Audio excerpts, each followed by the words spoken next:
안녕하세요. SK증권 이호석입니다. 오늘은 쿠팡에 대해서 얘기하려고 배경화면을 이렇게 쿠팡 배경화면으로 바꿔봤습니다. 좀 저는 개인적으로 오늘 굉장히 좀 흥분이 되기도 하고 또 기분이 좋기도 하고 그렇습니다. 다른 건 모르겠는데 진짜 대단한 일이 벌어졌어요. 어젯밤에. 그래서 그게 어떤 의미가 있는지에 대한 얘기를 좀 말씀을 좀 드려보도록 하겠습니다. 자, 제목은 제가 이제 쿠팡이 먼저 갑니다. 빵빵 이런 제목으로 말씀을 드렸고요. 오늘 이제 아침에 새벽에 좀 일찍 일어나가지고 쿠팡 주가를 봤는데 이게 이게 뭐야 이런 생각을 하면서 봤고요. 지금 이제 종가 기준으로는 아직 확인이 안 됩니다. 제가 이제 새벽 5시에 녹화를 하고 있어서 시총 2위가 될 것 같습니다. 뭐 2위가 될지 3위가 될지 모르겠지만 어쨌든 우리나라 기준으로는요. 이 디플레이 압력이라는 것 관점에서 이제 매크로 애널리스트니까 어떤 의미가 있는지 말씀을 좀 드리겠고요. 지금 뭐 쿠팡이 먼저 갑니다. 빵빵이고요. 시작하기에 앞서서 제가 꼭 말씀드리고 싶은 거는 쿠팡에 대한 매수 추천 절대 아니다 라는 말씀을 먼저 드립니다. 개인 투자자분들 중에서 지금 쿠팡 그렇게 좋아? 그러면 나도 사야 되겠다 이런 생각하시면 절대 안 된다. 웬만한 각오나 쿠팡에 대한 정말 깊은 이해가 있기 전까지 이 회사를 샀을 때는 너무 큰 변동성 때문에 아마 힘드실 가능성이 높다. 그래서 추천은 절대 아니다. 하지만 쿠팡이 상장하는 것이 어떤 의미가 있는지에 대해서 제 나름대로의 생각을 오늘 말씀을 드려보도록 하겠습니다. 제가 이제 새벽에 3시에 일어나고 쿠팡 주식을 보고 깜짝 놀래가지고요. 여기 이제 현지에 있는 제 지인한테, 왠지 텔레그램으로 어쩌고저쩌고 이렇게 얘기하다가 보니까, 이거 제가 오늘 찍은 건데 이거 사진 쓰세요. 이러면서 사진 몇 개 보내주셨어요. 자, 이게 보니까, 현지에서 이게 보신 건가 봐요. 이게 너무 멋있더라고요. 거래소에서 이게 쿠팡 이게 거래된다는 거 같고, 여기에 이렇게, 저도 가고 싶네요. 좀, 나중에, 불러줘. 아무튼 그렇습니다. 너무 멋있는 일이 일어난 거고 저는 뭐 다른 얘기도 있지만 진짜 축하드린다는 말씀 좀 드리고 싶습니다. 그래서 오늘 제가 드린 말씀은 크게 이제 4가지인데 첫 번째는 쿠팡 밸류에이션을 어떻게 해줬고 글로벌 투자자들은 얼마로 인정을 해줬는지에 대한 얘기를 할 거고요. 두 번째는 밸류에이션 논란이 분명히 나올 겁니다. 이게 너무 비싸요. 비싸. 그리고 재평가 논란가 될 겁니다. 이제 쿠팡이 이 정도면은 한국 시장에 있는 기업들 왜 이렇게 싸냐 이거? 이런 얘기가 나올 겁니다. 분명히. 그러면서 기분 좋은 순환 참조의 오류가 이제 생겨날 거다라는 거고요. 네 번째는 디플레이션 압력. 이번 주 월요일날 와이즈의 제목 기억나시나요? 금리보다 더 빠른 성장이라고 제가 말씀드렸고 이 기업들이 디플레이션 압력을 얼마나 키우는지에 대한 얘기를 했습니다. 그리고 이제 마지막으로 축하한다는 말씀을 꼭 드리고 싶습니다. 다른 거 다 떠나서 쿠팡의 임직원 모두 축하받아 마땅한 일이라고 생각합니다. 대단한 성취고 진짜 박수를 쳐드리고 싶습니다. 네, 정말이요. 네. 한국에서 지금 투자자들이 본 쿠팡의 가치는 2020년 매출 기준으로 숫자를 한번 제가 말씀드려볼게요. 2020년 매출 기준으로 13조 원입니다. 근데 이게 놀랍게도 작년에 코로나 때문에 90% 성장한 게 이 정도예요.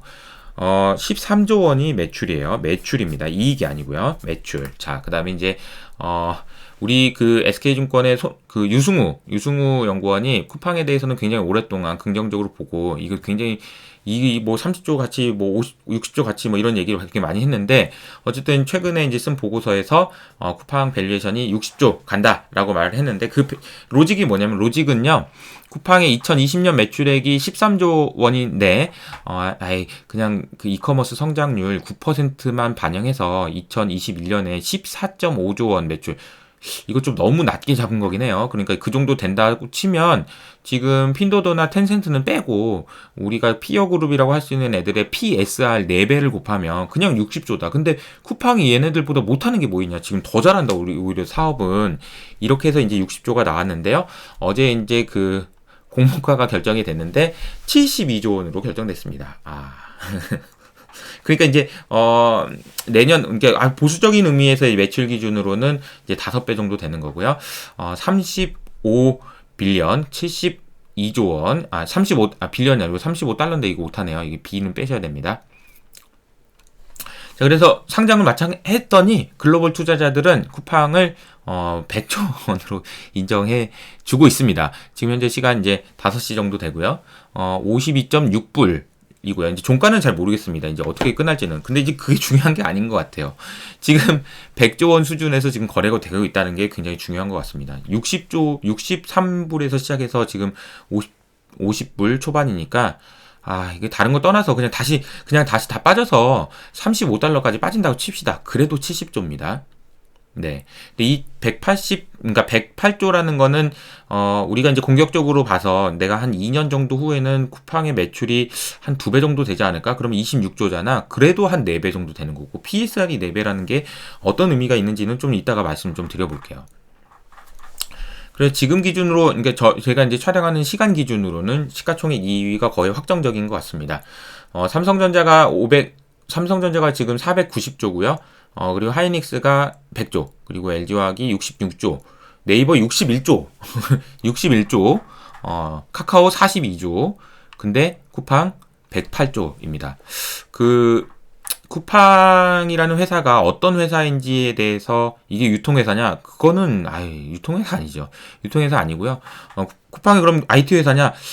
이게 뭐지? 이런 생각이 듭니다. 그래서 지금 최근에 쿠팡이 굉장히 공격적으로 지금 직원을 채용하고 있는 걸로 알고 있고, 뭐 삼성전자 임원이 갔다는 얘기도 좀 있고요. 그래서 아마 더 무섭게 성장할 것 같은데, 이 회사가 무슨 회사라고 봐야 될까요? 정말 저는 진짜, 그러니까 파괴적 혁신하는 기업이죠. 그러니까 아마존 키즈고 그렇게 보셔야죠. 근데 어쨌든 그래서 글로벌 투자자들이 108조로 인정해줬다. 이거는 저는 개인적으로 우리나라 시장에 참여하시는 투자자분들에게 굉장히 큰 대포를 쏜 거다. 글로벌 투자자들이. 그러니까 마치 성벽처럼 있잖아요. 성벽이 있잖아요. 예를 들어 이제 옛날에 그 중세 시대 보면 성이 있잖아요. 이 성 안에서 다 갇혀가지고 이게 우리 거 막 이렇게 하다가 이게 이제 성이 무너지는 때는 언제냐면 대포가 발견됐을 거거든요. 대포가 이게 빵 와가지고 빵 하면 어차피 성이 무너지니까 의미가 없잖아요. 그러니까 성 안에서 이게 하는 게 의미가 없어집니다. 그때부터. 근데 우리나라 안에서도 여전히 많은 투자자들이 이제 PBR이라는 밸류에이션 트랩에 갇혀서 이 한계만 이렇게 보고 있던 우리나라 투자자들한테 글로벌 투자자들이 쿠팡이라는 대포를 쏜 거라 저는 이렇게 생각합니다. 그 대포를 팡 쏘니까 이게 어떻게 돼요? 이 장벽이 무너지겠죠, 당연히.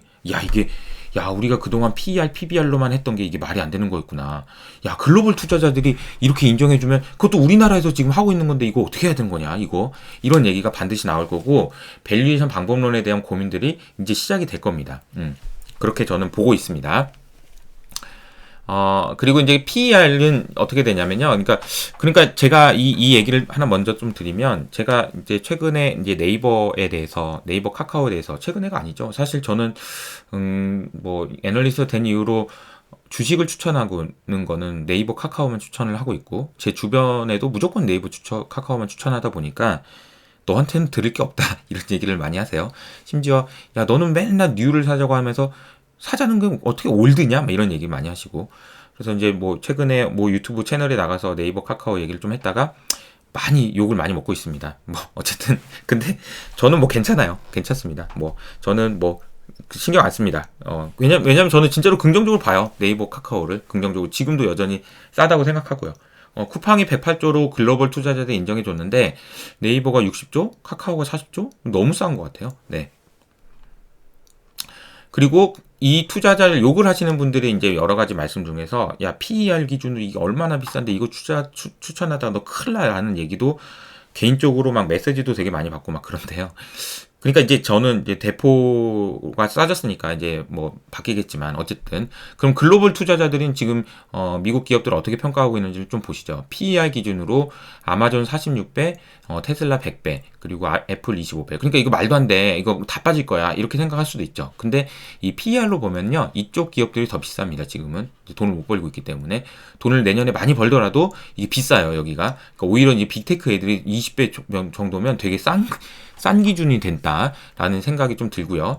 또 이제 PBR로 한번 볼까요? PBR로 보면은 더 재밌습니다. 이제 우리나라 지금 코스피의 PBR이 지금 이제 1배 정도에서 이제 왔다 갔다 하고, 그런데 한 1.1배, 1.2배 정도 될 겁니다.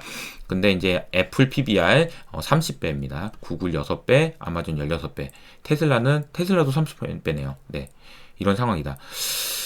그러니까 이제 PBR 기준으로 이렇게 얘기할 때, 이런 비슷한, 물론, 야, 글로벌 기업하고 똑같냐, 이렇게 생각하시면 뭐 할 말 없는데, 그래도 지금 미국에 있는 기업들은 이런 식으로 거래되고 있다는 거를 보여주고 있는 거다라는 거고요. 여기서 한 발 더 나가서 PSR 기준으로 또 보시면, 애플 7배, 구글 7배, 그리고 아마존 4배, 테슬라는 20배죠? 이런 식으로 증가하고 있다.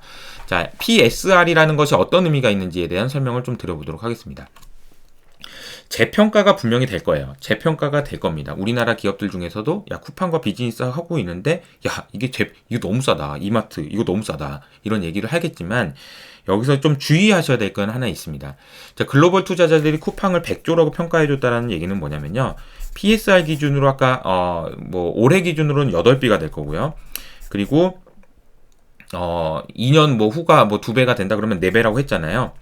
근데 이제 이 PSR이라는 거를 우리가 왜 하냐면 PSR이라는 거는 어닝이 없으니까 그래요. 그러니까 워낙 빨리 성장을 하다 보니까 이거를 어닝을 기준으로 실적을 기준으로 밸류에이션 할 수가 없기 때문에 그렇습니다.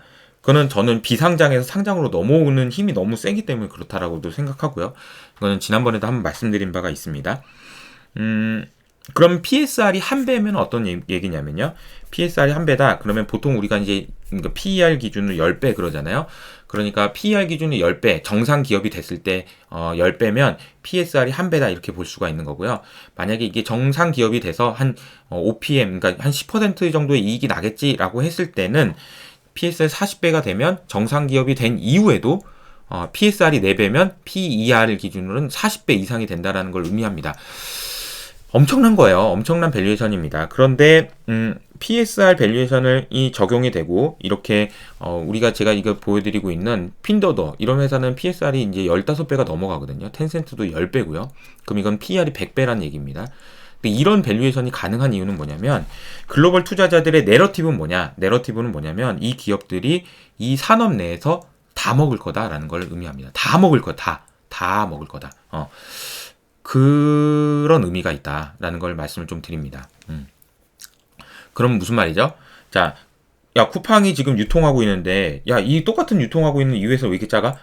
그렇게 생각을 하시는 것도 맞지만 반대로 또 이렇게 생각하면 쿠팡이 이 정도의 평가를 받는다는 얘기는 글로벌 투자자들이 이걸 다 먹는다는 얘기니까 지금 기존 사업자들은 정말 긴장을 해야 된다라는 걸 의미하기도 합니다.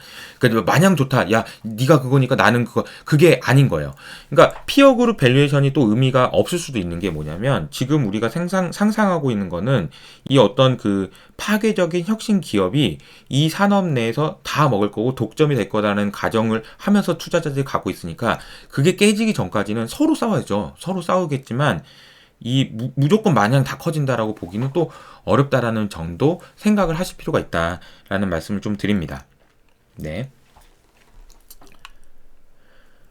그리고 이제 그 금리보다 큰 성장이라고 해서 제가 이번 주에 와이즈를 통해서 말씀드렸던 내용입니다. 그래서 쿠팡과 로블록스 얘기를 했었죠. 그리고 퍼드 이런 얘기도 했었죠. 진짜 제가 이걸 보면서 오늘 아침에도 이제 그 쿠팡 IR 그 분하고 제가 했던 얘기는 뭐냐면 진짜 반성을 많이 해야 되겠다라는 생각을 많이 했습니다. 저도 이제 그 신산업 그리고 이제 성장, 혁신 이런 부분에 대해서 나름대로는 열려 있었다고 생각했지만 이 쿠팡이 거래되고 글로벌 투자자들이 인정해준 가치를 보면서 숙연함을 느낍니다. 내가 많이 부족했구나 이런 생각을 많이 합니다. 제가 그 최근에 이제 기관 투자자분들하고 만나서 이렇게 얘기를 하다 보면 제가 이제 그런 말씀 많이 드리거든요. 저도 이쪽을 많이 성장에 대해서 열려있다라고 생각했었으나, 아직도 많이 부족한 것 같습니다. 아직도 먼 것 같습니다. 이제 시작인 것 같습니다. 클럽하우스를 보면서 제가 그런 생각을 많이 합니다. 그런 얘기를 많이 하고 그러거든요. 근데 어쨌든 이런 변화들에 대해서 더 이해하려고 노력하지 않으면 정말, 좀 어려움이 많이 있을 것 같다라는 생각을 좀 합니다. 그래서 제가 말씀드렸던 거는 이 혁신적인 파괴적 혁신 기업들, 쿠팡 같은 회사들, 우리가 이제 흔히 아마존 키즈라고 할 수 있겠죠. 아마존의 전략을 따라하는 그런 기업들. 그런 기업들을 보통 우리가 파괴적인 혁신 기업 이렇게 말을 합니다. 파괴적 혁신 기업이란 얘기는 뭐냐면 다른 기업들의 영역을 침범해 가면서 뺏어오는 거죠. 뺏어오는 겁니다. 근데 이 얘기는 뭐냐면 뺏어오기 위해서는 내 모든 거를 희생하면서 가는 겁니다. 쿠팡이 적자잖아요. 이 쿠팡이 이제 겨우 이제 흑자가 납니다. 이걸 보면서 이제 많은 분들은 이렇게 생각을 하시겠죠. 야, 이게 적자 나는 기업이, 아이고, 이거 저러다 망할 텐데, 이런 생각을 하실 겁니다. 근데 이제 이거는 제가 보기에는 이렇게 보실 수도 있어요. 쿠팡은 지금까지 성장하는 동안 자기의 몸에 있는 모든 걸 다 내던져서 성장한 겁니다. 무슨 말이냐? 자, 우리가 이미 성장한 기업들 있잖아요. 이 기업들은요, 배 따뜻하고 먹고 살만해요. 그래서 돈 많이 벌어요. 돈도 많고. 그래서 기업에 있는 기업에서 올해 이제 100억을 번다. 근데 회사에 100억이 있다. 그러면 투자를 얼마큼 하냐면, 뭘 그렇게 많이 투자를 해. 그냥, 조금만 투자하자. 한 뭐 20%만 할까? 투자? 이런 식의 이제, 나중에 어떻게 될 줄 알고, 나중에 어떻게 될 줄 알고 그렇게 투자를 많이 해. 안 되지. 그러면서 현금도 많이 가둬놓고. 이거는 진짜 어떻게 보면, 몸을 엄청 사리는 그런 사업을 하고 있다라고 보면, 쿠팡은요, 진짜 몸을 불사르는 겁니다. 내 몸이 으스러질 정도로, 기업으로 따지면. 진짜 모든 걸 다 바쳐서, 버는 돈이 아니고 매출 나오는 거 전부 다 투자해. 다 투자. 다. 이렇게 되는 거거든요. 그러면서 어떻게 하냐면 고객을 위해서 고객한테 가격을 더 낮춰주고 더 빨리 배송해주고 더 투자해서라도 이런 겁니다. 그러니까 죽고 사자 덤비는 친구라는 거죠. 그렇게 하지 않으면 기존에 있는 걸 뺏어오기가 어렵다는 건데 그렇게 성장하는 기업에 대해서 글로벌 투자자들은 엄청난 밸류에이션을 주면서 그 기업들한테 파괴하라고 얘기를 하고 있는 겁니다. 그 기업한테 예를 들어서 쿠팡이 이번에 어쨌든 5조 원이라는 돈을 수여를 받았잖아요. 그 돈으로 뭐 할까요? 쿠팡이. 이거 5조 원 받았으니까 야, 차 사고 뭐 사고 배당하자 이럴까요? 아니에요. 쿠팡이라는 기업은 아마도 이 5조 원이라는 돈을 가지고 다 투자할 겁니다. 다. 엄청 좋은 사람 엄청 비싸게 다 뽑을 거고 그리고 물류센터건 해가지고 너무 계속 투자하겠죠. 그 투자한 돈으로 돈 벌까요? 이익 남겨먹을까요? 아니에요. 그 회사들은 더 많이 MS를 넓히기 위해서 더 할 겁니다. 이게 아마존의 전략인데, 이게 무서운 건 뭐냐면, 엄청난 디플레이션 압력이라는 거예요. 제가 이제 그 투자자분들, 이제 최근에 이번 주는 채권 투자자분들하고 진짜 세미나를 많이 했는데, 기존에 있었던 경제 지표 가지고는 설명이 안 되는 게, 제가 인플레이션 당연히 돈 푸는 거 가지고 하면 인플레이션 오죠. 당연히. 그런데 이런 기업이 어떤 역할을 하는지에 대해서 그리고 아마존과 같은 기업들이 이게 수도 없이 많이 나오는데 이거 어떻게 할 거냐는 거예요. 이 디플레이션 압력을. 이거 쿠팡 보면서 다 따라할 거 아닙니까 또. 그러면 이 엄청난 디플레이션 압력을 어떻게 할 거냐. 그렇기 때문에 돈을 이렇게 많이 풀어서 서머스 형님과 올리비아 블랑샤르 분이 그렇게 얘기를 했어도 인플레이션이 오기가 쉽지 않다라는 걸 저는 말씀을 드리고 있는 거죠. 디플레이션 압력에 대한 설명을 드렸습니다.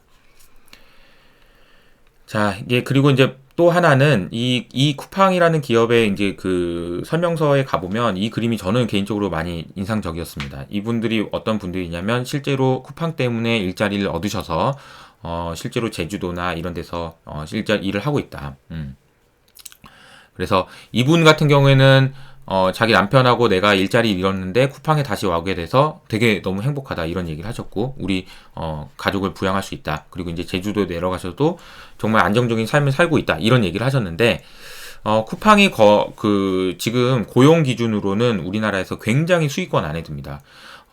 아마도 이제 쿠팡이 성장하면서 여러 가지 말들이 잡음이 나오겠죠. 잡음이 많을 겁니다. 그렇지만 고용이라는 측면에서도 되게 생각을 많이 하는 기업이라는 생각이 그런 메시지를 주고 싶지 않았나 그런 생각이 듭니다. 저가 그렇게 생각한다는 말보다는 그런 메시지를 주고 싶었다는 것 같습니다.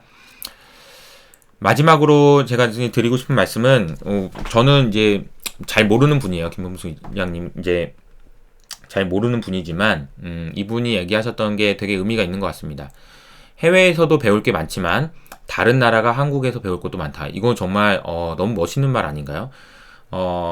쿠팡이 이커머스 시장에서 성장을 이뤄낸 이 방식을 다른 나라에서 기업들도 많이 배워야 될 겁니다. 라는 얘기를 하신 건데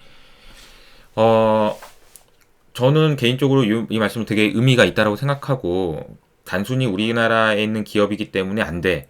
우리나라 시장 뭐 좁아가지고 안 돼. 이게 아니고, 사실 지금 보면 우리나라의 소비 시장이 지금 550조인데, 이커머스로 거래되는 비중이 160조니까, 아직도 비중은 35%밖에 안 됩니다. 이게 얼마나 더 커질지 모르겠어요. 그러니까 성장할 수 있는 룸은 굉장히 많다라는 거고, 그 안에서 쿠팡은 이 분야뿐만 아니라 또 굉장히 많은 그런 분야로 확장하고 있잖아요. 그래서 이게 어느 정도 성장할 건지, 그리고 파괴적 성장이라는 것에 대해서 글로벌 투자자들이 어떤 가치를 주고 있는지에 대해서 오늘 말씀을 좀 드렸습니다. 여러 가지 말씀을 좀 많이 드렸네요. 뭐 대포 얘기도 많이 하고. 그래서 쿠팡이 먼저 갑니다. 빵빵 이렇게 해가지고 오늘 이제 새벽에 일어났는데 드디어 이제 녹화를 마무리하게 됐습니다. 한 주 동안 고생 많으셨고요. 좋은 하루 보내시고 또 주말 잘 보내시고요. 네, 감사합니다.